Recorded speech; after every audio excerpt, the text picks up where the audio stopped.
하나님 말씀 사도행전 27장 30절부터 44절까지 말씀. 차공들이 도망하고자 하여 이물에서 닻을 내리는 채하고 그룻배를 바다에 내려놓거늘 바울이 백부장과 군인들에게 이르되 이 사람들이 배에 있지 아니하면 너희가 구원을 얻지 못하리라 하니 이에 군인들이 그룻줄을 끊어 떼어 버리니라.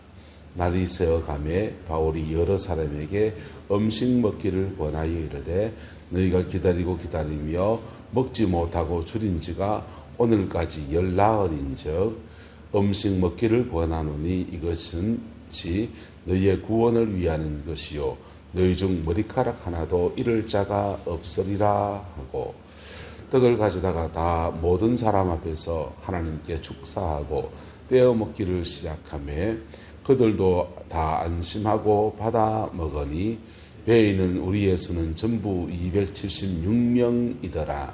배부르게 먹고 밀을 바다에 버려 배를 가볍게 하였더니 다리샘에 어떤 땅인지 알지 못하나 경사진 해안으로 된 항만이 눈에 띄거늘 배를 거기에 들여다 댈 수 있는가 의논한 후 닻을 끊어 바다에 버리는 동시에 키를 풀어 늦추고 돛을 달고 바람에 맞추어 해안을 향하여 들어가다가 두 물이 합하여 흐르는 곳을 만나 배를 걸매 이 물은 부딪혀 움직일 수 없이 붙고 고물은 큰 물결에 깨어져 가니 군인들은 죄수가 헤엄쳐서 도망할까 하여 그들을 죽이는 것이 좋다 하였으나 백부장이 바울을 구원하려 하여 그들의 뜻을 막고 헤엄칠 줄 아는 사람들은 명하여 물에 뛰어내려 먼저 육지에 나가게 하고 그 남은 사람들은 늘반지 혹은 배 물건에 의지하여 나가게 하니 마침내 모든 사람이 다 상륙하여 구조되니라. 아멘. 오늘 본문의 말씀을 묵상하다가 제목을 이렇게 정했습니다. 각자 도생의 시대에 전 세계가 지금 각자 도생의 시대에 들어왔습니다. 미국이 베트남전에 참전했다가 후퇴하는 것을 보고서 미국도 저럴 수 있구나 하면서 남베트남에 많은 사람이 보트 피플이 돼서 동남아로 막 뛰쳐나왔습니다. 배에 죽기도 하고 여러 가지 어려움이 그 나라에 많았습니다. 그리고는 미국이 중동의 아프가니스탄에 침공에 들어갔다가 거기 철수해 나왔습니다. 중동에서 미군이 철수해 가니까 그 빈 공백에 이리저리 내전이 터지면서 난리가 아니었습니다. 그리고는 미국이 유럽에 있는 우크라이나에서 손을 떼버렸습니다. 우크라이나는 나토 국가는 아니지만은 나토가 러시아가 침공해 오면 우리가 지켜주겠다. 상호방어조약 같은 걸 맺었습니다. 그리고 우크라이나는 핵무기들을 다 폐기하고 그 경제개발하는 쪽으로 그렇게 핵 포기를 그렇게 시켰던 겁니다. 그 약속에 따라서 나토가 전쟁에 참전하게 됐는데 미국도 나토 회원군이에요. 그래서 거기에 전략물자들을 보내고 전쟁 지원을 했습니다. 그런데 트럼프 대통령이 들어서면서 전쟁에 손을 떼겠다 그렇게 말했습니다. 손을 뗄 뿐 아니라 앞에 전쟁에서는 아프가니스탄이나 베트남에서 손을 떼면서 그냥 손을 떼버렸는데 여기는 손을 떼면서 그 땅에 히토류가 많다네요. 히토류 지하자원 이런 광물 자원들을 채굴권을 내놔라 해서 720조인가요? 그만한 돈들 그런 돈의 배상액을 요구했다라는 얘기를 해서 우리를 아연실색시키고 있습니다. 지금은 각자 도생의 시대에 들어가고 있습니다. 성경의 말씀에 종말에 대한 예언을 보면 나라와 나라가 민족이 민족을 대적하여 일어서겠고 했습니다. 곳곳에 기근이 있을 거다 했습니다. 그 예언대로인지 우리가 기후변화를 겪으면서 기근이 전 세계 기근들이 많습니다. 그리고 작물의 생장 시기가 달라져서 곡물 생산량이나 이런 것들이 말할 수 없이 달라지고 있어요. 그리고는 이제 전쟁의 시대로 넘어가는 그런 상황으로 우리 가고 있습니다. 전 세계의 전쟁의 화약고가 세 군데 있습니다. 유럽의 우크라이나 저쪽이고, 하나는 중동 땅이고, 또 하나는 여기 극동아시아 한반도 지역입니다. 극동에서 전쟁이 나면 한반도가 전쟁터가 될 가능성이 많습니다. 그래서 휴전선을 끊어서 공산주의와 자본주의를 이렇게 대리전을 치르도록 한 게 6.25 전쟁입니다. 지금 또다시 이런 위기의 상황으로 가는 이런 시대에 하나님 우리 어떻게 해야 될 것인가, 또 믿음의 사람들은 어떻게 살아가야 될 것인가, 오늘 본문의 말씀에 작게 교훈을 얻기를 원합니다. 배가 파선할 지경에 처하고 다들 위기 상황에 되었습니다. 전 세계가 우익 바람이 불고 극우적인 바람이 부는 데는 이유가 있어요. 왜냐하면 먹을 게 궁해지면 자기 민족 우월주의, 자기 보호주의로 가거든요. 나부터 살아야 되겠다라는 거죠. 미국도 극우, 유럽도 극우, 한국도 극우주의. 그렇게 나부터 살겠다라고 하는 그런 주의로 갑니다. 근데 오늘 본문에 보면은 각자 자기 이득을 향해서 달려갑니다. 사공들은 도망하리 하여 이물에서 닻을 내리는 채 하면서 닻을 내려 배를 정박하는 척 하면서 그룹배, 구명정을 내려서 도망하려고 합니다. 그 사람들은 그나마 노를 저을 줄 아는 사람이고 물길이 어떤 줄 아는 사람이고 배를 조종할 수 있는 사람들인데 그 사람 다 도망가 버리면 남은 사람도 어떡하란 말입니까? 이때 바울사도가 봤는지 백부장과 군인들에게 말합니다. 이 사람들이 배에 있지 아니하면 너희가 구원을 얻지 못하리라 했습니다. 그래서 백부장과 100명의 군인들이 그룻줄을 돛담배를 끊어버렸습니다. 구명정, 그 하나밖에 없는 구명정이 같은데 그 끊어버렸습니다. 모든 사람들이 지금 이 배에 지금 다 갇혀있는 겁니다. 그건 300명 가까운 사람들이 이 배에서 이 배 하나 지금 의지하고 살아가야 됩니다. 그리고는 날이 새어 가서 닷줄 낸데 가만히 보니까 사도 바울이 여러 사람들에게 음식 먹기를 권합니다. 너희가 기다리며 먹지 못하고 줄인 지가 오늘까지 10나흘, 꽤 긴 시간을, 이 긴 시간 동안 먹지도 못하고 강제로 금식해 왔으니 얼마나 줄이겠습니까? 음식 먹기를 보냈습니다. 그래서 선포해 주었습니다. 너희의 구원을 위하는 것이요 너희 중 머리카락 하나 또 잃을 자가 없을 것이다. 생명에는 아무 손상이 없을 것이다는 말씀을 선언해 주었습니다. 바울사도는 이미 말해 주었습니다. 배와 화물, 생명, 세 가지 중요한 가치들 중에서 배와 화물은 그냥 잃어버리게 되지만은 생명은 하나도 손상을 입지 않을 거다고 선포해 주었어요. 다시 선포합니다. 너희 중 머리카락 하나 또 잃을 자가 없을 것이다 라고 말했습니다. 그리고는 음식을 함께 나누어 먹는데 떡을 가져다가 모든 사람 앞에서 하나님께 뭐하고 축사하고 기도했다는 감사기도, 식사기도를 하고서 떼어 먹기를 시작했습니다. 음식을 함께 빵을 만들어서 모든 사람들과 함께 나누어 먹으면서 이게 초대교회 성만찬 비슷한 겁니다. 성만찬을 우리가 교회 의식으로 이렇게 지금 진행하지만은 초대교회 성만찬은 의식이 아니에요. 식사 자리였습니다. 교회 안에서 음식을 예배를 함께 드리고 식탁의 교제를 하면서 자연스럽게 성만찬을 했습니다. 떡과 포도주는 유대인들의 일상의 식사였어요. 그런데 이게 교회가 점점 더 이렇게 이방인에게 전도되어지면서 성만찬은 예배 예시간에서 진행되고 예찬은 따로 먹는 걸로 바뀌어진 겁니다. 사도 바울이 지금 모든 사람에게서 하나님께 축복기도 하고서 떡을 떼어서 나누어 먹기를 시작합니다. 거룩한 성만찬을 불신자들과 이교도들과 함께 나누어 먹습니다. 왜요? 이렇게 나누어 먹을 만큼 그들은 열 며칠 동안 함께 고난의 세월을 함께 지내온 사람들이에요. 근데 여기 함께 먹기에 불편할 수 있습니까? 없습니까? 사공들, 너희들 말이야.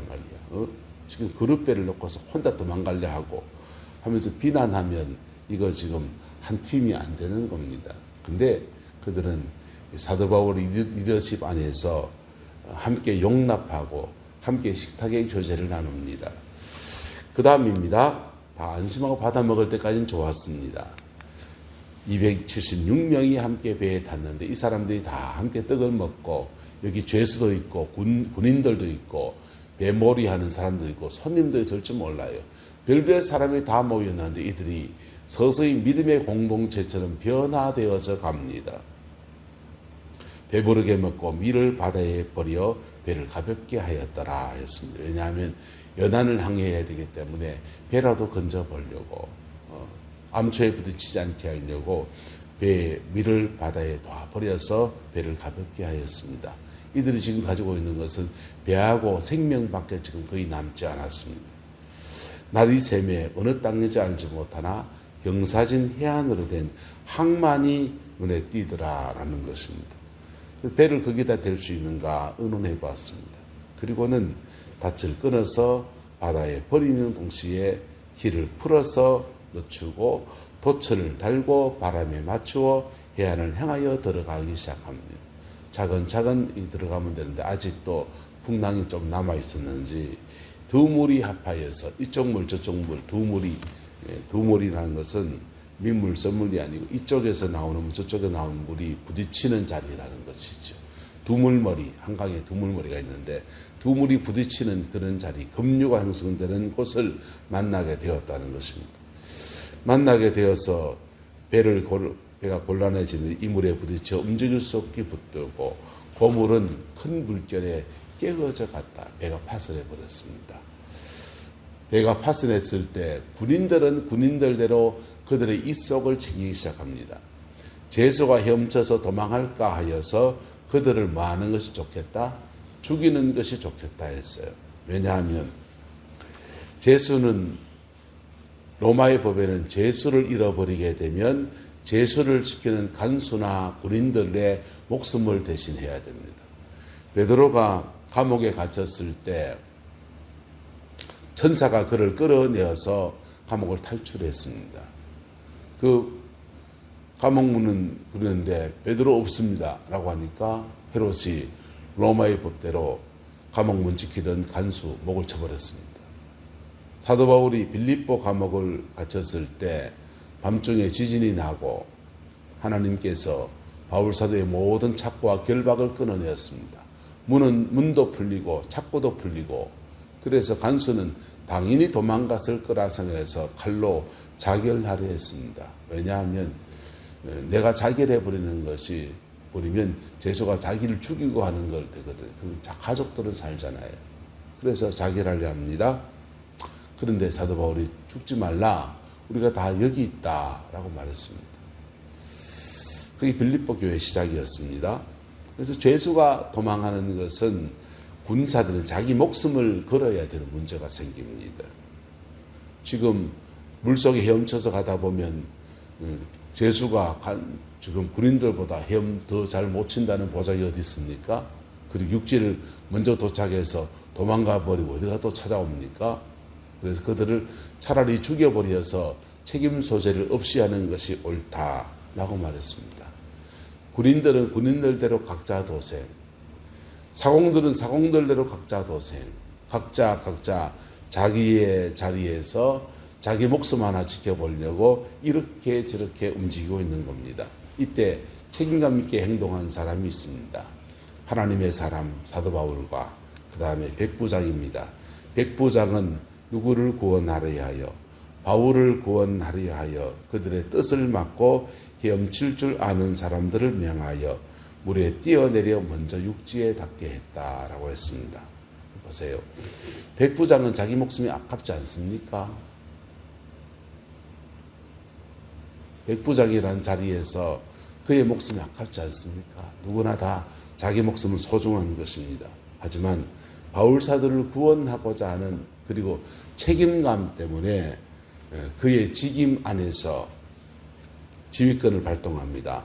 헤엄칠 수 있는 사람들 명하여 물에 뛰어내려 먼저 육지에 나가게 했습니다. 그 다음에 남은 사람들은 널빤지 조각 또 배 물건에 의지해서 이거 물건 찾아야 되거든요. 물에 뜨는 걸 찾아서 의지해서 나가게 해서 모든 사람이 다 구조되게 했습니다. 저는 이 지금 각자 도생의 시대에 미국도 각자 도생, 유럽도 각자 도생. 그래 되면 약한 사람만 호되게 당하는 겁니다. 우크라이나 약해서 당하는 거지요. 한반도는 어떻게 될까? 또 중동은 어떻게 될까? 좀 걱정이 되는데 미국은 중동은 지킬 겁니다. 이스라엘 때문에 지킬 거고 한반도는 어떻게 될 것인가? 한국을 패싱하고 북한과 바로 교류하고서 미국에 있는 북한에 있는 핵무기 이거 폐기 수순을 밟고 미국이 북한에다 대사관 짓고 그럴 수 있는 그런 시대가 올 수 있다는 얘기도 합니다. 이 각자 도생의 시대에 사도 바울은 구원받는 이유가 뭡니까? 하나님의 사명 때문에. 할렐루야. 또 주님을 바라보는 이 중심 안에서 그때에 하나님은 백부장, 책임감 있는 사람을 세워서 지도자를 세워서 그 지도자를 통해서 이 각자 도생하는 모든 사람들을 결국은 모두가 다 구원받게 하시는 은총의 역사를 이루어 주셨습니다. 이 땅 가운데 이 은혜가 풀어지기를 소망하고 우리 교회 안에도 이 은혜가 있기를 소망합니다. 믿음의 책임감을 있는 저와 여러분 되기를 축복하고 교회의 사명을 제대로 감당하는 우리이기를 소망합니다. 그래서 우리에게 속한 모든 권속과 우리에게 맡기신 모든 영혼들을 건져내는 아름다운 은혜 역사, 각자 도생의 시대에 그리스도의 영광이 나타나는 생명의 역사로 일어나는 아름다운 은혜가 우리 교회에도 이 땅 가운데서도 온전히 이루어지게 되기를 예수님 이름으로 축복하고 소망합니다. 기도하겠습니다. 좋으신 아버지 하나님, 각자 도생의 시대에 주님을 바라보는 한 중심이 우리에게 있기를 원합니다. 각자 도생의 시대에 하나님의 사명 붙들고 믿음의 그 길을 걸어가는 저희들 되기를 하나님 소망합니다. 사용하여 주시고 복되게 끌어주셔서 우리 또한 마음이 흐려지지 않도록 하나님 축복하여 주시옵소서. 대한민국의 혼란상이 빨리 끝이 나게 하시고 새롭게 세워지는 하나님의 은혜의 역사가 이 땅 가운데 풀어지게 하옵소서. 교회가 새로워지게 하시고 나라가 새로워지게 하시고 통일 대한민국 위상으로 나아갈 수 있도록 은총을 다하여 주시옵고 중국으로 러시아로 전 세계로 다시금 복음을 풀어내는 아름다운 제사장 나라 되어지는 은혜 있게 역사하여 주옵소서. 여호와께서 온전한 은혜와 사랑으로 함께해 주시길 원합니다. 예수님의 이름으로 축복하며 기도드리옵나이다. 아멘.